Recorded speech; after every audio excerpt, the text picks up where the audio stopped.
All right, buckle up, everyone. We're diving deep today Deep, deep. into UK criminal law.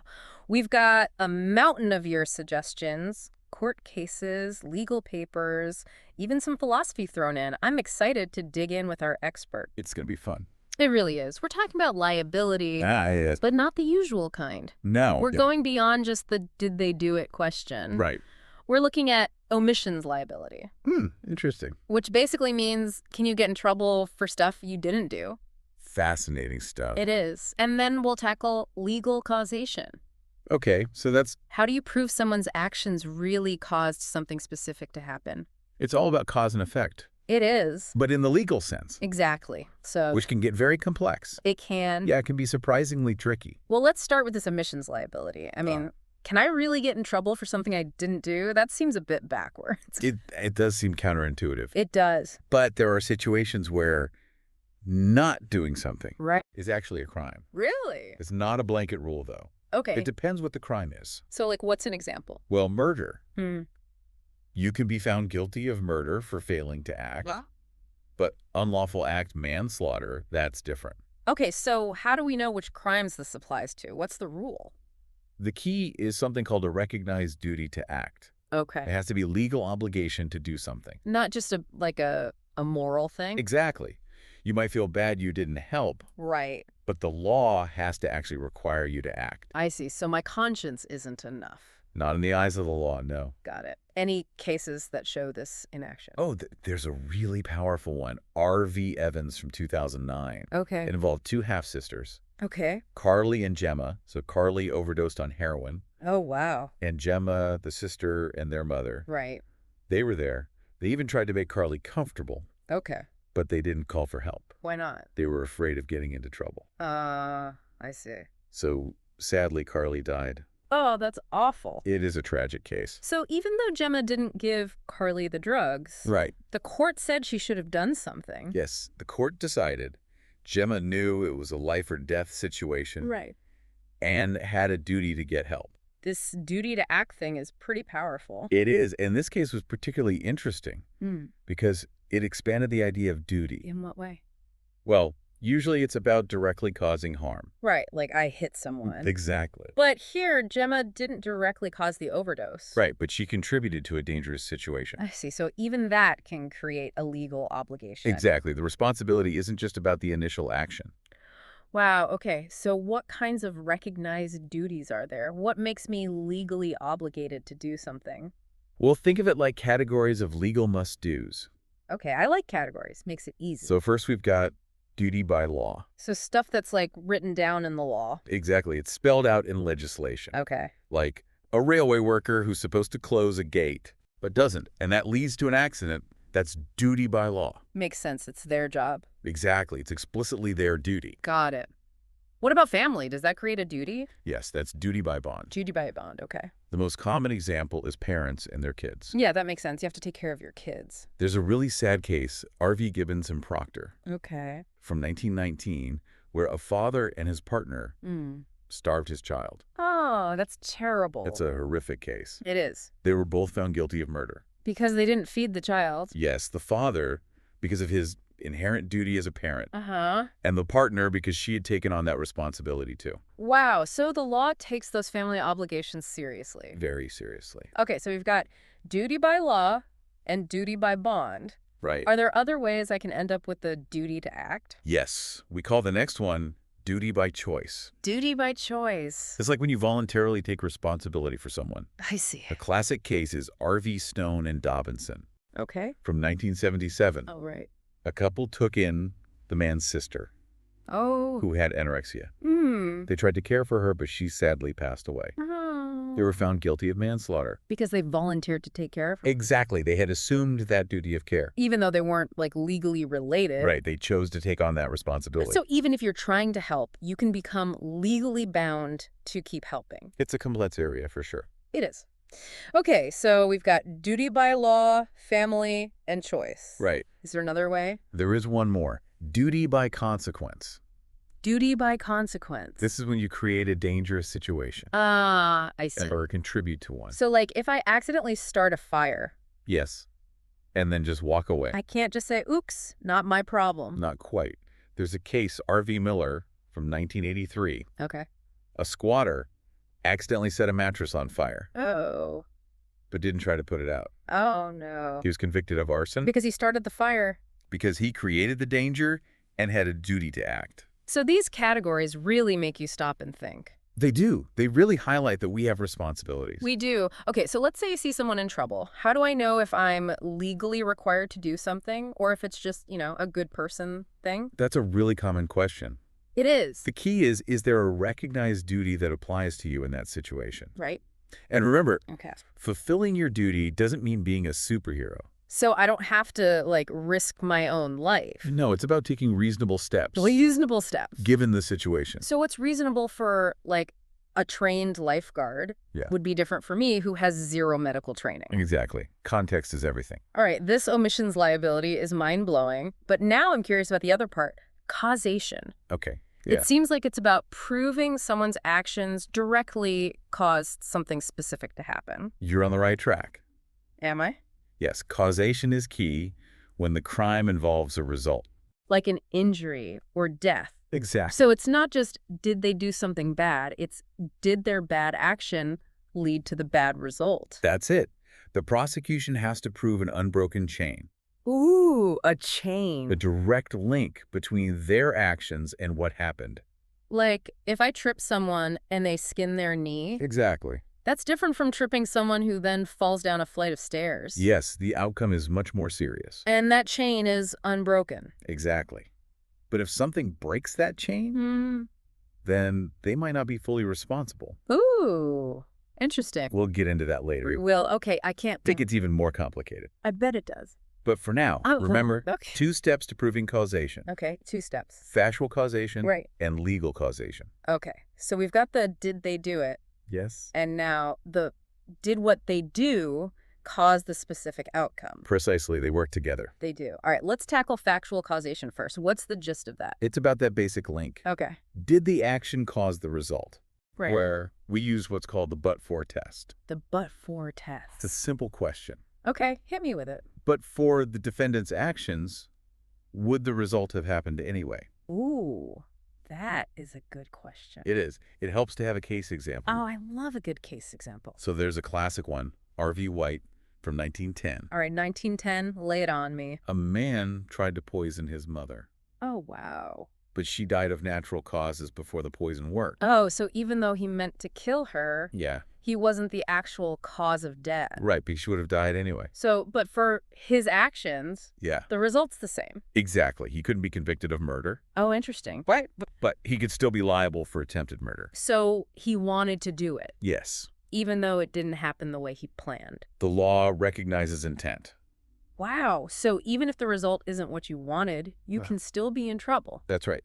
Okay, so factual causation is all about that but-for test, that basic link. But you said there's another step, legal causation? Right. What's the difference? Legal causation takes it further. Further. It's not just did they cause it. Hmm. It's was it a substantial cause, not just a trivial one. So like the strength of the link in that chain. That's a good way to put it. Okay, so like if I bump into someone and they fall down the stairs, Yes. that's different from me gently brushing past someone in a crowd and then they trip on their own shoelace. Exactly. My action in the second scenario Yeah. is not a substantial cause of their fall. Got it. So legal causation is like zooming in on that link and saying, was this really the main reason? That's it. Okay, so what else comes into play with legal causation? Well, it gets tricky because there can be multiple causes. Right, like lots of things can contribute to an outcome. Exactly. But as long as the defendant's actions are still substantial. Like a major player in the chain of events? Yes. There's a case, R.V. Benge from 1865. All right, 1865, what happened? A foreman misread a train timetable, and it contributed to a crash. Whoa. Even though there were other errors involved, Okay. his negligence was still a major factor. So even if other things went wrong, if your action was a big part of the problem, you're still responsible. You've got it. It's about accountability for your part. Makes sense. Okay, anything else I need to know about legal causation? One more key principle. Okay, I'm ready. The defendant's actions have to be the operating cause of the outcome. Operating cause. What does that mean? It means it's the driving force behind the result at the time it happens. Okay, I think I need an example for that one. Let's look at R.V. Smith from 1959. Okay, 1959. Hit me with it. One soldier stabbed another soldier, Okay.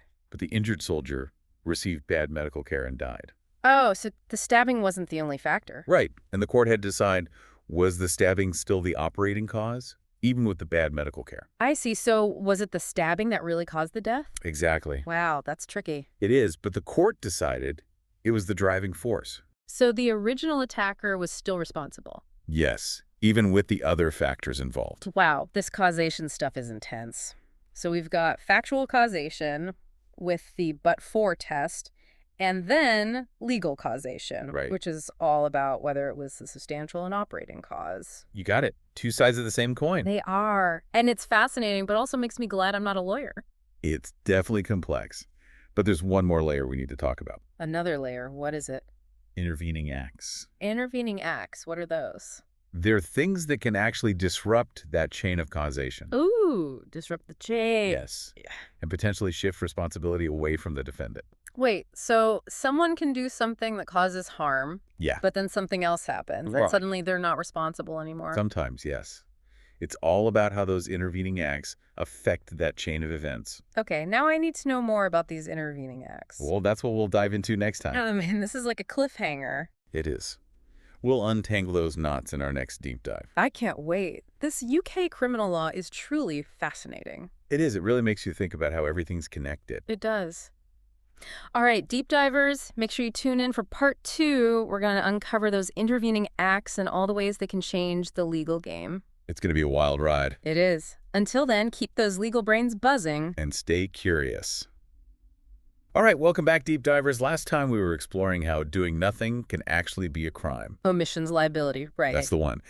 And we left off on this cliffhanger about intervening acts. Oh, yeah. Things that can mess up that chain of causation. Exactly. So ready to untangle this knot? Absolutely. It's like you think you know who's responsible, Right.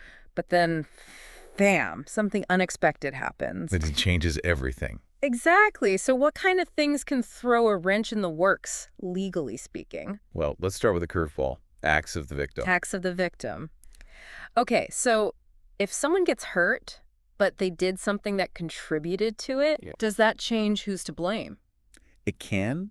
It depends if their actions were truly their own choice. Free will and all that. Exactly. Free, deliberate, and informed choices. Got it. So, like, if a drug dealer gives someone heroin, Yeah, a classic example. and that person chooses to inject it and overdoses, Right. would the law see that as the victim breaking the chain?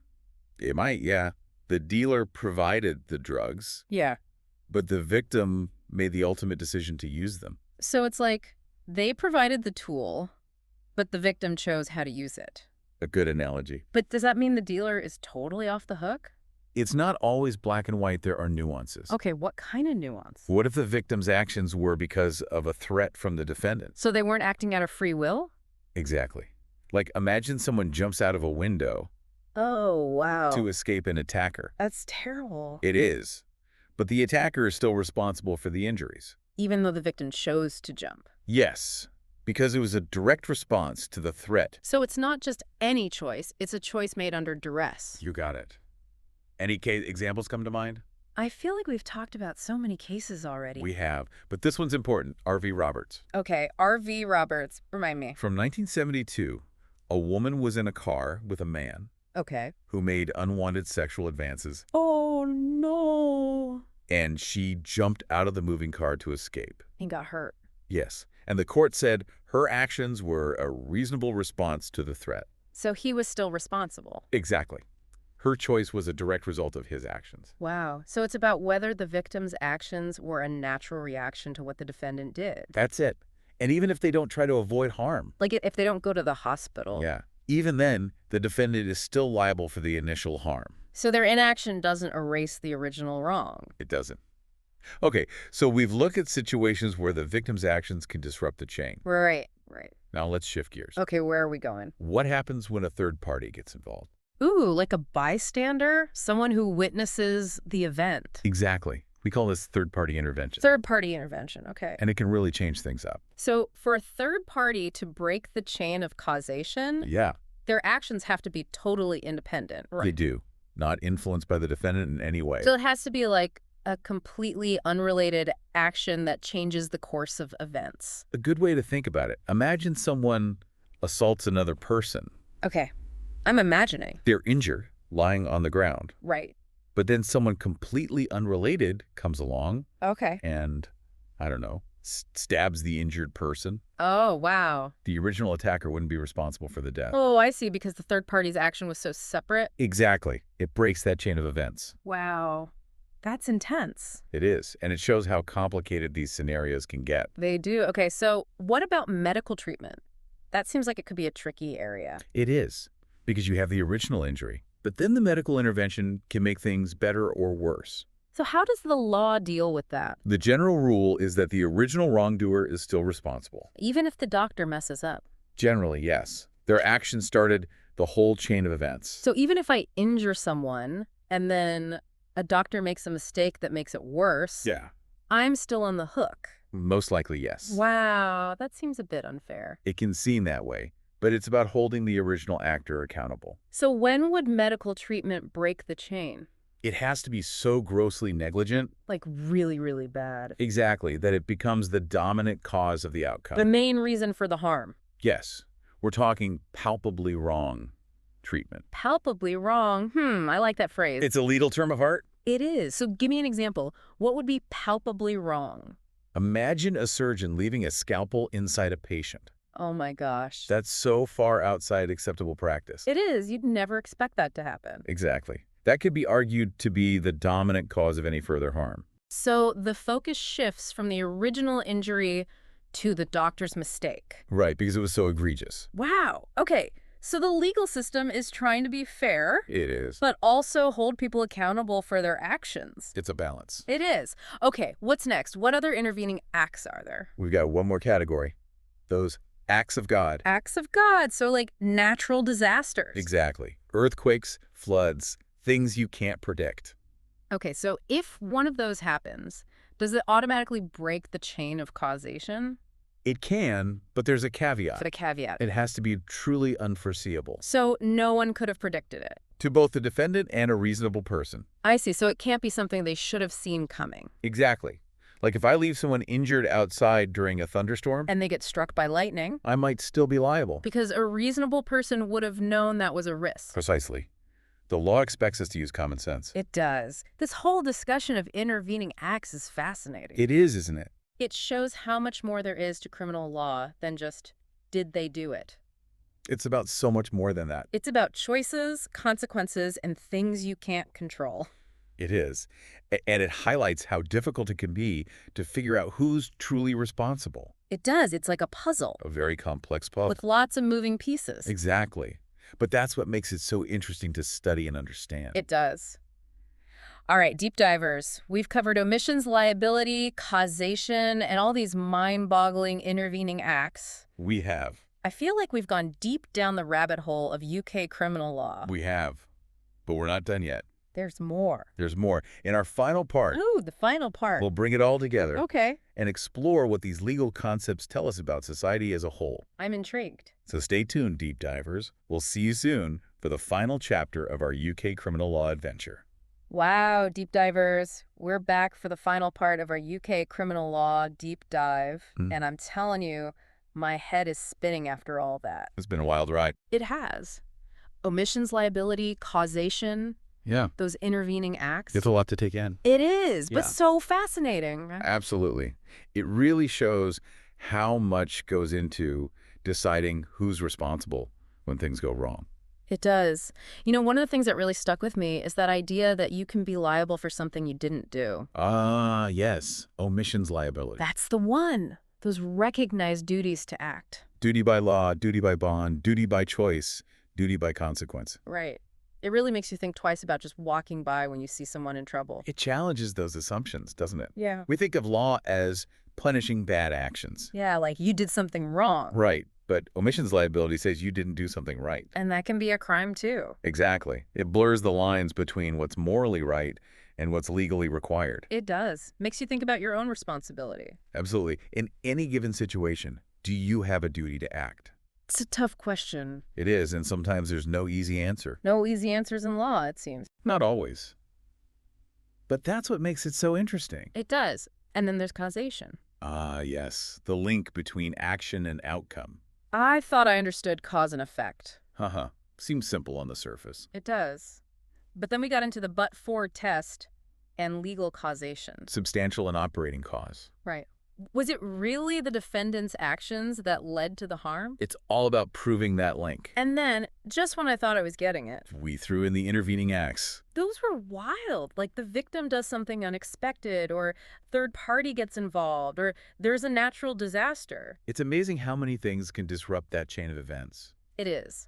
It makes you realize that assigning blame isn't always simple. No, it rarely is. You have to look at all the pieces of the All puzzle. the twists and turns. Exactly. And sometimes, even with all the legal principles in the world, It's still not clear who's ultimately responsible. that's the challenge and the beauty of law, It is. It's about trying to find justice. even in the most complicated situations. This deep dive has really opened my eyes to the intricacies of the legal system. It's not just about punishment, is it? It's not. It's about understanding human behavior and choices and consequences. And trying to make sense of it all within a framework of justice. Exactly. So, as we wrap up this exploration of UK criminal law, what's the one thing you hope our listeners will take away from all this? I'd say, remember that law is a reflection of us. Of us as a society. Exactly. How we define crime, how we assign blame, it all speaks to our values. That's a powerful thought. It is. So as you continue to learn about the law, ask yourself, what kind of society do we want? What values do we want to uphold? Exactly. Yeah. And how can we use the law to make that vision a reality? That's a fantastic challenge for our deep divers to ponder. It is. And I hope this deep dive has given them the tools to start that conversation. Me too. Well, thank you so much for joining us on this journey into UK criminal law. It's been a pleasure, as always. And to our amazing listeners, thank you for diving deep with us. Keep those legal brains buzzing. And we'll see you next time for another deep dive